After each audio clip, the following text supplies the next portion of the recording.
કચ્છમાં કુરિયરની આડમાં ગાંજાની હેરાફેરીનો પર્દાફાશ થયો છે। ઓડિશાથી કુરિયર મારફતે એક પાર્સલ મુન્દ્રા આવ્યું હતું, જેમાં 1 લાખની કિંમતનો 10 કિલો ગાંજો હતો। પાર્સલની ડિલિવરી કરાય પહેલા જ પોલીસે તેને ઝડપી લીધો। મુન્દ્રાના ઉમિયાનગરની ડિલિવરી લિમિટેડ નામની કુરિયર ઓફિસમાં 3 દિવસ અગાઉ પાર્સલ આવ્યું હતું।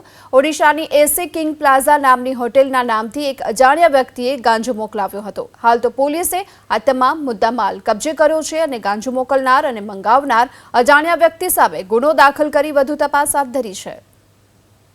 हाँ, आरोपी नहीं पकड़ाया कारण के जे कन्साइनमेंट आवेलू ने ए ત્યાં પડી રહ્યું હતું અને એ જ્યાંથી આવેલું એ ઓરિસ્સાનું એડ્રેસ હતું।